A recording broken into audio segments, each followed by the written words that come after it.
Welcome to Mid-City Church Online. My name's Katie, and I am so glad that you're here today. Before we get started, I want to invite you to take out your cell phone and text the word HERE, H-E-R-E, to the phone number 225-307-0662. When you do that, you'll get a text back with an opportunity to fill out a Connect card and an opportunity to give today. I really want to encourage you to do both of those things as you watch. Well, we're continuing our Asking for a Friend series today. We have a special guest with us that I know you're going to love. I'm so excited. Get ready because worship begins now.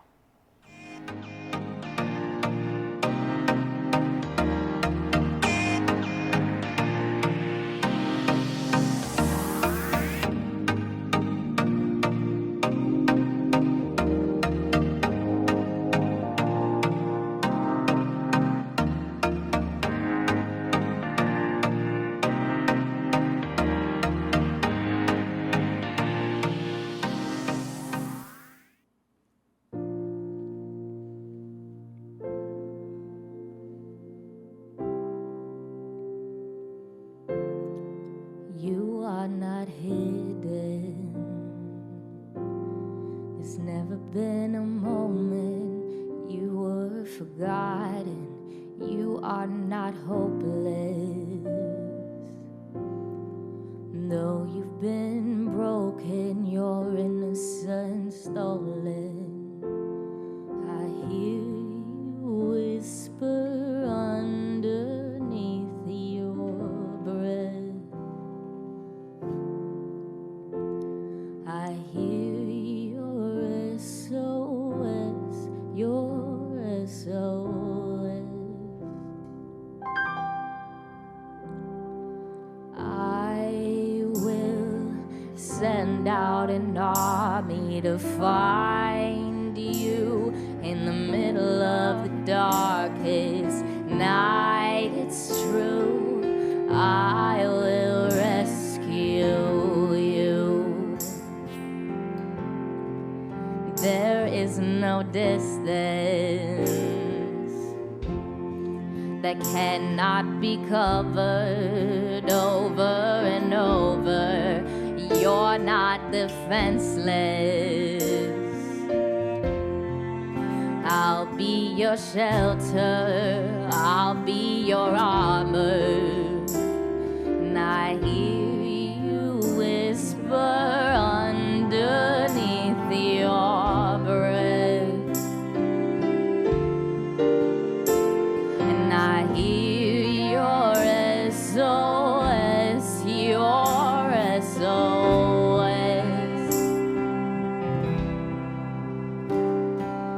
I will send out an army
Well, hey everyone, I want to introduce to you my friend Sam. I'll let Sam tell you a little bit about himself. But last time that I talked to Sam on this, he asked me a funny question, and I'm trying to remember what it was. Do you remember, Oh, Sam?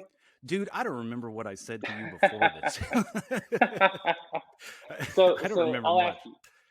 Okay, go. So I'll ask you: Are you a cat or a dog person, and why? Dog person. Cat, I mean, some have argued that cats are actually from the pits of hell. I don't I don't necessarily agree with that because only because my wife's a cat person. Mm, But I see their argument. I'll leave it at that. But yeah, I'm a dog person clearly. In fact, I have two grand dogs. One's my daughter's dog, one's my son's dog, and one's a lab, black lab, and the other one's a old English bulldog. mm. And actually, my wife and I are in a weird spot because I'm sleeping with the dog on the couch constantly because he's still a little puppy and he needs cuddles. So yeah, I Well, love dogs. Love dogs. I I've always wanted to have a old English bulldog, an Oh English bulldog. gosh, So they're insane, man. Because they're cute as a button and they're super cuddly and affectionate, but the bulldog is the right because they are like literally I have to when because he tries to get outside because he wants to follow me, and I have to do these weird contortions with my body and distract him because he'll just like he's like a tank, man. He'll just like bull through the door. It's crazy. So he's a tough one to train so far. I bet I'll have to come. Mhm. I'll have to come meet him sometime. Oh yes, I'll Yeah, usually bring him everywhere I go. You'll see him sooner or later. perfect, perfect. Well, I was gonna explain what you do, but there are many different facets to what you do. So, Yeah. would you mind taking a stab at it? I like to say I'm a maker of kingdom mischief. That's what I like to say. But I guess that's a Sure. kind of a weird title. But I do two things. I got my I'm the gig economy supreme. I guess multiple streams of doing things.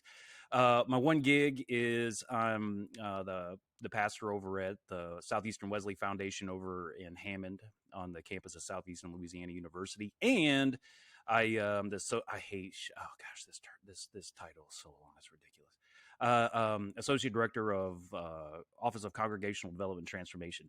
I help people plant churches. That's basically what I do. And yeah, that's my two main gigs. Awesome. So, for everybody at Mid City, whenever I talk about I'm meeting with one of my mentors, Sam is one of the people that I meet with at least once a month. Sam and Gloria, and Mhm. pick their brains, and they pick my brain, and I love. Thank you for all of that. So, Oh no, yeah, thank you guys, man. yeah. And yeah, you guys should. I don't know if Fernie told you, but like I even wrote about you guys in a book that got published. So no, you guys are doing some. It's interesting. There's a lot of things you all are doing that we're like, what? And it's like so it's actually kind of interesting Mhm. to see you guys birthing something completely new and different and very unique over in Mid City. Mhm. Well, I have that same type of reaction sometimes after we try new stuff. Yeah, it's like everybody's like, "How did you do that?" I'm like, "I don't know, dude." Yeah, yeah. Well, the reason I brought you on is because we're in the middle of our sermon series, Asking for a Friend. Hmm. And every week we're asking different questions and wrestling with stuff. So the first week we talked about it's important to have questions. And I Hmm. highlighted how throughout scripture, people have questions all the time. God or an angel appears to them sometimes and they respond with a question. How can I Yep. know? Or how will it be? Or, they always ask questions. And this idea that part of being a Christian is asking questions, not Hmm. just accepting everything blindly. Last week we brought on Reverend Brady, Hmm. and we talked about can science and religion coexist. And Oh. so I don't know if you knew this, but Brady has become a stargazer, Oh and yeah. yeah, so I he love it. showed us some pictures that he's taken when he goes out to look at the stars, and told us all about the constellations and the galaxies, and it was a really fun conversation. But this week, I want to go a different direction, um, just a little bit. But A I've been lot of thinking a it. lot about yeah, I've been thinking a lot about suffering Mm. and how to reconcile suffering and God. And so, just to give you a couple examples, So my parents got divorced when I was well, they got divorced the day before I left for college. Mm, So I was a 18-year-old. mm. But when I was in middle school, in seventh grade, I went on a mission trip, and the youth director looked at me and he was trying to get to know me, and he said, "Yeah, so tell me about your parents. How long have they been married?" And I told them, and I said, "Well, they've been married. I think at the time it was like 20 years, but I'm pretty sure they're going to get divorced soon." Like there Oh was my something in gosh. me that I just knew as a seventh grader that they were going to get divorced. And so when they finally got divorced, even though I knew about it and I knew it was coming, it hurt, and I was sad, Mm, and there was a part of me that asked the question, how could God let my suffering happen? And I've asked mm. those questions, yeah, whenever I went through a breakup, whenever I transitioned to a new place and I missed home. Anytime there's suffering, I think we ask the question, where is God, or why did God allow this to happen? And so I'm curious, your thoughts. Have you experienced something like that? And how do you reconcile that question? Oh yes, gosh, yes. I think a lot about my childhood. Because I think everybody has family of origin uh, baggage. And Mhm, for me, I grew up extremely poor.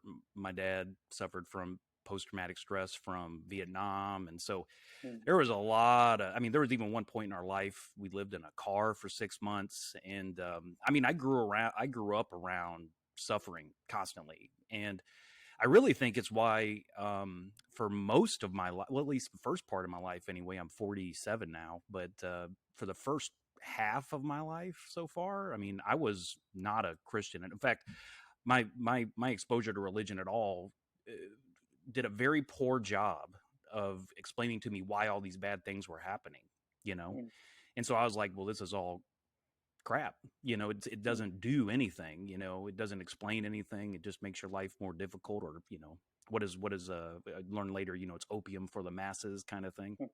mhm, But as I got older, and obviously a little bit more mature, and seeing life and suffering in a different way, even in my atheism, there's just some things that couldn't be explained. And it's a long journey for me when it comes to suffering. And I will say this, I mean, there is no right answer, I don't think, because it's one of those things that I know we talk about the mystery of our faith a lot, but I think suffering is truly a mystery, and not from the senses we cannot ever know. It's just like we will endlessly know and understand what it means. It's just a complex thing. I know people have written libraries about the subject of the theodicy, and I know for me, one of the big questions was one of the things that changed, well, at least made me start really thinking about it, was it was actually, I heard this question in seminary, was we always ask, why does bad things happen to good people, but why do good things happen to bad people? Or why do good things happen to good people? Why do good things happen at all? mhm, And that's when for me I'm just like, huh, why do good things happen? And I sometimes I wonder, like, for me anyway, I can't answer it for anybody else. For me, that actually was a better question for me, mhm, because it's like it's super easy to explain why bad things happen. I think, but why good things happen, that's different. And that's really started me really thinking about this. But for me, the one thing that's really, in my perspective, I can't get away from the fact that God gave us free will, and I just I'm never, I've tried to I've tried to be a reformed person at one point in my life. I study that theology, and it just doesn't make sense to me. Like, how can we say that God is ultimate good, and yet the Holocaust? Or how come God is ultimate good, but divorce or poverty or these, and it just doesn't make sense. And I think what really started clicking in for me was like Augustine's understanding mhm, of evil. How, and this is not an ultimate statement by any means, but I love how he kind of painted this picture of, evil is not a created thing, it's the lack of a created thing. And so it's like, mhm, you don't look at a hole and say it's a thing, it's a lack of a thing. So it's a lack of mhm, dirt. That's what the hole is. And so when I think about evil a lot, I think about it's a lack of good. It's a lack of, God. Now that doesn't explain everything by any stretch of the imagination, but I think it just puts things in perspective a little bit. But I mean, for me, like with free will, I just don't think first of all, I think, love can't be love. If God is good, there's no way God's going to make us love God, and so there has to be some amount of free will in that. And I'm here to tell you, I know John Wesley was still pretty big about, God being sovereign, even with grace, even the ability for us to recognize God through prevenient grace comes from God. But even if part of us is even 0.5% free will, because there has to be free will. I don't know how much. Yeah. That I think that's a lot more than we give credit for, and like how much chaos that can bring to the world. Does that make any sense so far? Oh, it makes complete sense. I think that's at the core of my answer to that question is free will. And I think a lot of times with suffering, we look at suffering and we look at it as punishment rather than consequences. And I think they're very different, right? So I think sometimes if we look at suffering as punishment, we assume God is punishing us because we must have done something wrong. And so I remember when Katrina hit. Were you in New Orleans when Katrina hit? Oh yeah. So I remember when it hit. Story with that. I bet you do. Yeah. I remember when it hit. So I was in El Paso at the time, and I remember hearing a lot of reports about, well, of course it hit there. It's a sin city, and there's so much sin that happens in the French Quarter. Oh, yeah. And so it got portrayed as God is punishing the people in New Orleans, which it didn't even hit the French Quarter. I mean, there was water but there's always water, right? And so I find that part really heartbreaking, that we look at stuff like that and we say God is punishing us. I think when we look at suffering as a consequence of human action, I think for me it changes everything, right? So there's suffering in this world because we're humans and we fall short and we hurt people and we make decisions that hurt other people. So when the stock market crashes, God isn't punishing everybody who works on Main Street or Wall Street. It's just decisions that people made that ended up hurting people, not just financially, but emotionally, spiritually. And I think for me, there's this there has to be this separation of my suffering is not a punishment. God isn't trying to teach me a lesson through it. God isn't being mean. It's simply a consequence of our human actions. So I even look at cancer, right? I have a good friend who died from cancer a couple of years ago. I don't think God gave her cancer. I think her cancer came from, there's so many chemicals in the air and so much stuff that we've done throughout the years. I think, it's not God hurting her or choosing to pick on her. I think it's just consequences of our human actions. Yeah, exactly. And then see, now the question becomes, well, okay, now we kind of get an idea where suffering, why it happens, but where, like you said before, now the question comes, where does God in all this? Yeah. And you see, that's why, man, I just keep coming back to, I keep coming back to Jesus, and I hate, I don't hate, I really get a little frustrated when people try to narrow what Jesus did on the cross as just, this is what it is. And it's it is, but it's so much bigger. And you see, when all the suffering that Jesus went through and then, was resurrected, I think really it tells us a couple different things. It tells us listen, I'm suffering with y'all, this is even, and this is a dangerous thing to say. And I know a lot of people get mad if I say this, is there's actually something about God that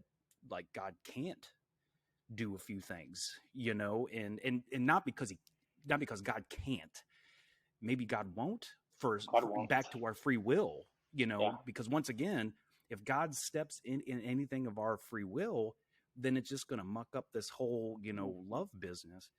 But God is not only is familiar with suffering, God suffers with us. And then God tells us that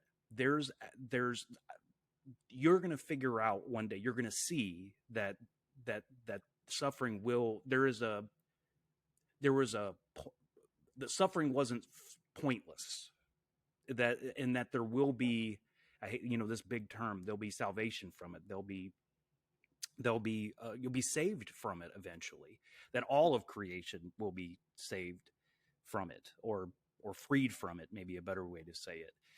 And that it doesn't like it when you're in the midst of suffering, it doesn't solve everything, but at least gives you the one of the most important things that I think that Christianity is supposed to do well is provide hope.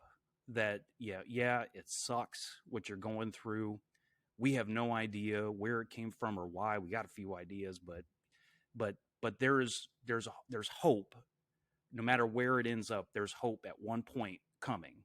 And I know that's what's helped me a little bit, is be like, okay, it's like I'm suffering right now, but there'll be a point where I'll be freed from it, and I'll come to understand it a little bit. And I'll tell you what, my wife and I were just talking about getting older. It's just like, I really am getting to the point in my life where I was like, that suffering that I went through was horrible. But I'm 10 years, 20 years away from it now. And I'm like, whoa, wow. It taught me a lot. It showed me a lot. It humbled me a lot, which is something that, I desperately need a lot of times. But, and that's how I've come to answer suffering. And I know, like in my one ministry with the Wesley, most of who we talk to are people who aren't Christian, and some of these questions, come up, and I remember it was I can't remember who said it, but it was one of those types of things where I was actually, that's right, I was at an apologetics conference one time, and somebody who was an atheist stood up, and he's like, and he named all these stats about all these suffering people, starvation, this and that. And he asked that question that I used to ask when I was an atheist, is like, where is God and all that?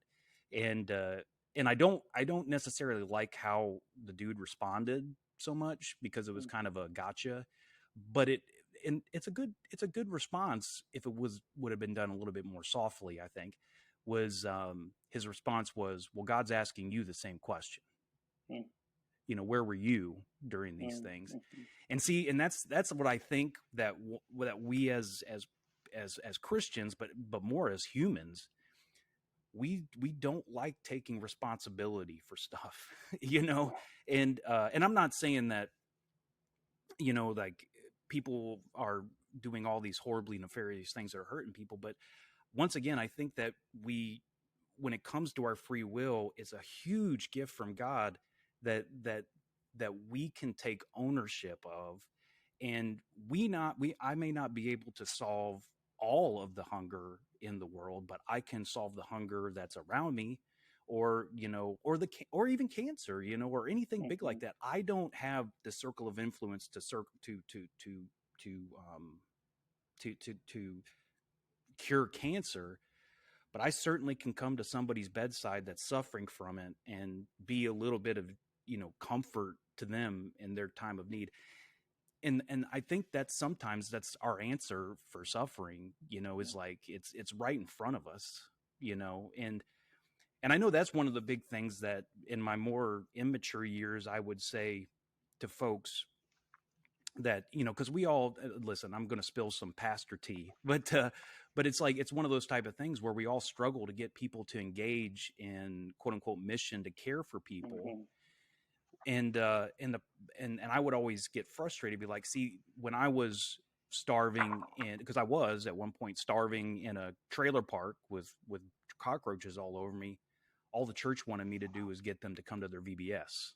And it's like, why don't you just come to me and feed me? Or why don't you come and give my dad some mental health care and a job? Or, you see what I'm trying to get at is like, sometimes the suffering, the alleviation of suffering is right in front of us, and how we can solve it. I'm thinking about, thank you for sharing that.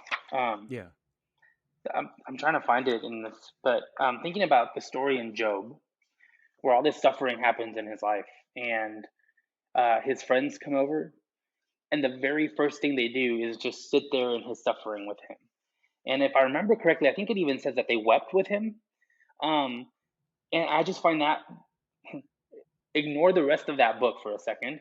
I Yeah. find that moment, because for those of you, if you haven't read the whole book, they start like trying to tell him that surely he did something wrong and he just needs to get Hmm. over it and all that kind of stuff. But in that moment, they just sit there with him. And I think like you hinted at this, but in the face of suffering, sometimes the best thing we can do is just sit with people and say, I don't know why this happened. It sucks. Hmm. And I'm going to sit here with you through it. And yeah. And the same for us who's suffering is, I think, like what I've tried to do. One of the biggest things I've tried to do is when I'm in like suffering from something is to seek somebody out and Mm-hmm. be like and share that with them. It's like, man, and you know what? I can tell you my life hasn't gotten easier, but it's gotten better Yeah. because now I can go through a bout of suffering, but at least I'm not alone. And for some Hmm. reason it does make things easier to get through it if you Hmm. catch what I'm saying. Yeah. Yeah. Well, let me see if I can sum up everything that we talked about today. Yeah. The And I'm not theodicy gonna. in 1 minute. Yes. Um, One, we talked about. Well, I'm going to skip around. So there really isn't a perfect Mm, answer to why is there suffering, no. and we'll never come up with it. And I think wrestling with it is healthy. But I think one of the other things we talked about was, when we are going through suffering, to try Mhm. to push away from this idea that God is punishing us for some Mm, reason, and yes. and to begin to look at it through a lens of maybe like there's just suffering because we have free will and Mhm. we make decisions that just affect people. Right. And so they're consequences of human actions, not necessarily our actions sometimes. What's that? The butterfly effect, right? That something Yeah. can happen on the other side of the world that eventually Mhm. affects us here. Yep.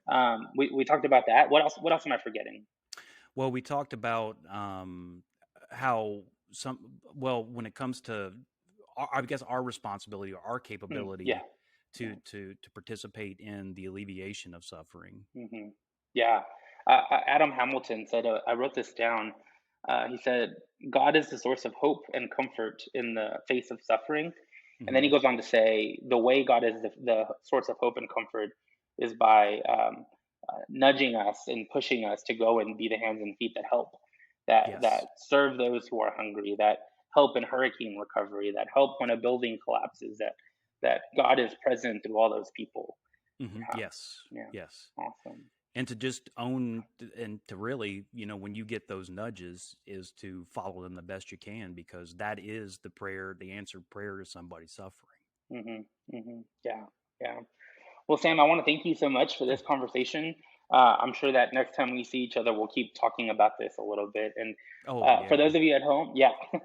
And for those of you at home, I just want to thank you for joining us. I know that you'll probably continue talking about this and wrestling through this. And so we want to offer you a resource. We want you to text the word GROW, GROW, to the number 225-307-0662. And when you text that, you'll get a text message back, and it'll be a link to a home sheet. It'll include the scripture that we talked about, some of the resources that I've been looking at. It'll include some of the questions that Sam and I talked about, and maybe some other questions for you to think about. And it'll include a plan of action, how to live this out, and how to really wrestle with this moving forward. And our hope is that you'll continue to wrestle with these questions and with this topic with your coworkers, with your friends, with family members. So use this as a resource as we continue to have these conversations. Hmm. Sam, I really want to thank you so much for joining us. Oh, It's been a thank lot of you. fun. Yeah, Yeah. thanks for giving me the easy topic. You're welcome. Yeah. Well, All everyone, I right. want to thank you all for joining us. And remember, I love you, God loves you, and there's nothing you can do about it. I'll see you next Oh, week. that's good.